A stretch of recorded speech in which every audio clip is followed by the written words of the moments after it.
తెలుసుకొని మాట్లాడు. నీ గౌరవాన్ని నువ్వే తీసుకుంటున్నావు, ఎవడు తీయడు. ఇప్పుడు నేను వాస్తవాలు మాత్రమే చూపించిన ఇవన్నీ. వరుసగా 4 సంవత్సరాలు అద్భుతమైన పంటలు పండించుకుంటే మళ్ళీ ఎండబెట్టినావు కదా, ఎండిపోయిన ఫోటోలు. 2 పంటలు ఎండబెట్టినావు. నీ దుర్మార్గపు రాజకీయాల వల్ల కాళేశ్వరం కూలిందని, కాళేశ్వరం ఏదో అయిందని, కొట్టుకపోయిందని చెప్పి అబద్ధాలు చెప్పి కాళేశ్వరం పంపులు ఆన్ చేయకుండా దుర్మార్గంగా 2 పంటలు ఎండబెట్టి ఇవాళ నిస్సిగ్గుగా అబద్ధాలు మాట్లాడుతున్నావు. ఆగమాగం చేసినావు కదా రైతు వ్యవసాయాన్ని ఈ రాష్ట్రంలో. ఏంది గొప్పలు చెప్పుకుంటున్నావు? ఏందో 9,000 కోట్లు వేసినా అని. బిడ్డ 27,000 కోట్లు నువ్వు బాకీ రైతాంగానికి, తెలంగాణ రైతాంగానికి.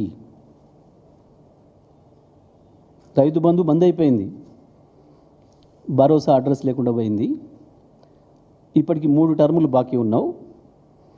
నువ్వు ఇవాళ వేసింది, ఎన్నికల కొరకు వేసిన రైతు బంధు 9,000 కోట్లు పోయిన సంవత్సరం ఇవి.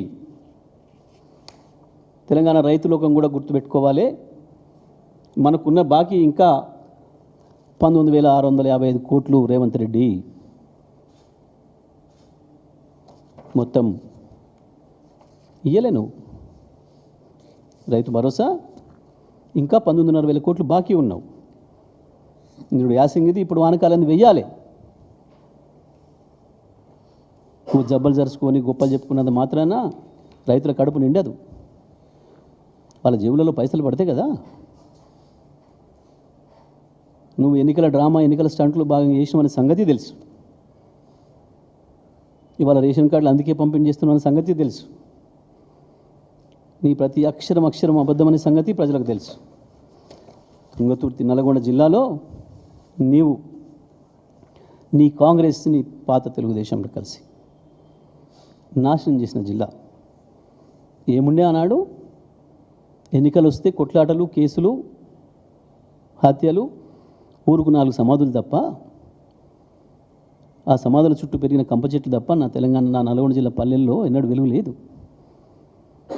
మేము వచ్చినాక కదా ఇవాళ ప్రతి పల్లె వెలుగులతో నిండిపోతుంది. 10 సంవత్సరాల కాలంలో ఒక్కటంటే ఒక్క రాజకీయ కేసు, ఒకరినొకరు చెంపదెబ్బ కొట్టుకున్న సందర్భం ఉన్నదా? దుర్మార్గంగా ఇవాళ నీ ఫ్రాక్షన్ రాజకీయాలతో నీ పార్టీలనే తన్నుకుంటున్నారు. ఈ సంస్కృతి ఆనాడుంది. నీ పార్టీలోనే ఒకరిని కూడా చంపుకునేది, కొట్టుకునేది, తన్నుకొని కేసులు పెట్టుకుంది. ఎమ్మెల్యేలతో సహా వేదికల మీదనే తన్నుకున్నది. నిన్న నువ్వు పొగిడిచ్చిన నాయకులు, వాళ్ళ భాగవతాలన్నీ ప్రజల ముందు ఉన్నాయి. నిన్న కూడా తన్నుకున్నారు కదా. నిన్న పొద్దున నీ సభకు ముందు కూడా తన్నుకున్నారు కదా. నీ ప్రభుత్వం వస్తే జరిగేది గది ప్రజలకి. మాది నీళ్ళ దందా, ప్రజల దందా. నీది ప్లాట్ల దందా, కమిషన్ల దందా. మాది నీళ్ళ దందా, రైతు దందా. నీది కమిషన్ల దందా, ప్లాట్ల దందా. నీకు గవి మాత్రమే వస్తాయి. నిజమే. మా వాళ్ళు ఫోన్లు చేసి,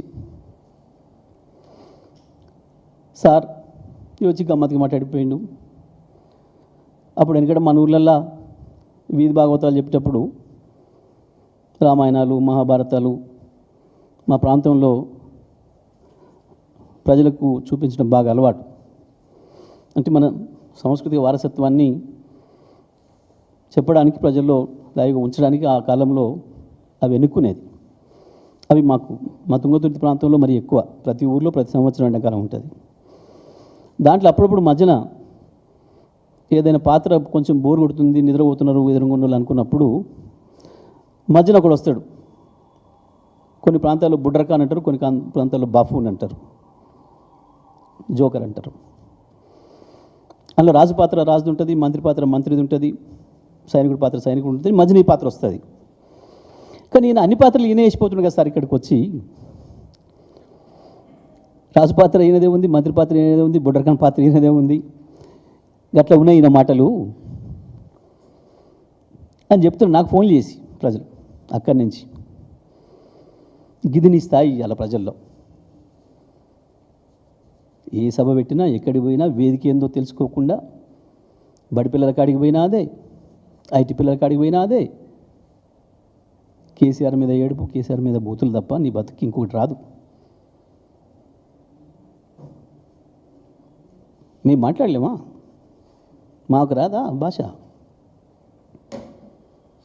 నీకంటే అద్భుతంగా బూతులు కూడా మాట్లాడగా నీకు మాత్రమే వస్తాయి అనుకో. కానీ నీలాంటి సంస్కారాన్ని మేము ప్రదర్శించాం.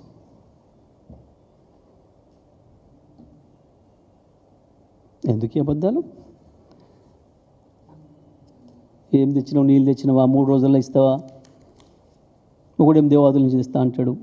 ఓ మతి లేని మంత్రి నీళ్ళకి ఇచ్చిండ్రు. మతి లేదు, శుతి లేదు,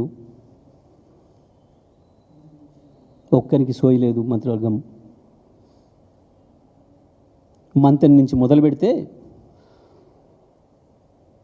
మంత్రిని పెద్దపల్లి, రామగుండం, హుజూరాబాద్, ఉమ్మడి వరంగల్ జిల్లా, ఉమ్మడి నల్గొండ జిల్లా కనుక నీళ్ళు ఇస్తే కదా కేసీఆర్ వచ్చి నీళ్ళు ఇచ్చినాకనే కదా బతికింది. మరొక వైపు మల్లన్న సాగర్, కొండపోచమ్మ, బసవాపూర్ వరకు నీళ్ళు ఇస్తే కదా వ్యవసాయం పెరిగింది. 10 ఏళ్ళు ఏం చేసినావు? ఇవాళ 3 రోజులు ఇస్తానంటూ మాట్లాడుతున్నావు. నీ అజ్ఞానం. గత 5 సంవత్సరాలు వరుసగా నీళ్ళు ఇస్తే అద్భుతంగా వ్యవసాయం పెరిగింది, లక్షలాది ఎకరాలు పెరిగింది. ఇప్పుడు ఆ నీళ్లను నువ్వు ఏదైతే కొట్టుకపోయింది అని చెప్పి పదే పదే నువ్వు, నీ మంత్రివర్గ సహచరులు, నీ దోస్తులైన బీజేపీ పార్టీ, నీ దోస్తులైన చంద్రబాబు పార్టీ మాట్లాడుతున్నారో అది అసత్యం. నేను నిన్న సందర్శించిన ఎక్కడ ఏది కొట్టుకపోలేదు, ఒక్కటి కూడా పోలేదు, అన్నీ సిద్ధంగా ఉన్నాయి. మా చేతికిస్తే, కేసీఆర్ చేతికిస్తే 3 రోజుల్లో నీళ్ళు తీసుకొస్తామని చెప్పి నేను ఏదైతే చెప్పినో, కాళేశ్వరం సాక్షిగా, ముక్తేశ్వరం స్వామి సాక్షిగా ఏదైతే చెప్పొచ్చినో ఆ మాట మీద మళ్ళీ నిలబడుతున్న రేవంత్ రెడ్డి, నీకు చేతనైతే అప్పచెప్పి చూడు, 3 రోజుల్లో నీళ్ళు ఇస్తాం. నువ్వు మాట్లాడిన ఏ ఒక్క ప్రాజెక్టు కొట్టుకపోలేదు, ఒక పిల్లర్ కూడా పోలేదు, దాని పెంచు, ఒక చిన్న పెచ్చు కూడా పోలేదు, అన్నీ ఉన్నాయి. అన్ని ప్రాజెక్ట్ కట్టల మీద నేను తిరిగి వచ్చినా నిన్న మొన్న. మేము ఆ మాట మీద సిద్ధంగా ఉన్నాం. ఉరి తీయాలి అన్నవు చూడు, నీ ఉరిని కూడా మేము కోరుకోవడం లేదు, నీ ఉరిని కూడా మేము కోరుకోవడం లేదు. నీకు చెప్పు దెబ్బ, చెంపదెబ్బ అని కూడా నేను కోరుకోవడం లేదు. అదే కాళేశ్వరం ప్రాజెక్ట్ బ్యారేజ్ మీద నిలబడదాం. అది మేడిగడ్డ, అది సుందిల్లా, అది అన్నారం, ఎక్కడైనా ఏం లేదు. అది కన్నెపల్లి పంప్ హౌజా, అది సుందిలలో ఉన్న సరస్వతి పంప్ హౌజా, లేదా ఎల్లంపల్లి దగ్గర ఉన్న పంప్ హౌజా, లేదు ఆసియాలోనే నెంబర్ 1 అయిన బాహుబలి పంప్ హౌజులు, నందిమేడారం పంప్ హౌజా, లేదా గాయత్రి పంప్ హౌజా లక్ష్మీపురం దగ్గర, ఎక్కడికైనా పోయి నిలబడదాం, ఎక్కడైనా చర్చ పెడదాం. మిడ్ మారేరు కనుక ఇవాళ లక్షలాది క్యూసెక్కుల నీళ్లు ప్రాణహిత నుంచి వస్తుంటే, ముక్తేశ్వర స్వామి కాళ్ళ ముందు నుంచి ఏ కన్నెపల్లి పంప్ హౌస్ అవుతుందో దాన్ని తట్టుకొని పోతుంటే, పైన ఎండిపోయిన గోదావరి కనపడుతుంటే అక్కడ రైతుల కడుపులు మండుతున్నాయి. అవన్నీ మంచిగానే ఉన్నాయి. స్విచ్ ఆన్ చేస్తే నీళ్ళు పోయడానికి సిద్ధంగా ఉన్నాయి. నువ్వు కావాలని దుర్మార్గంగా వదిలి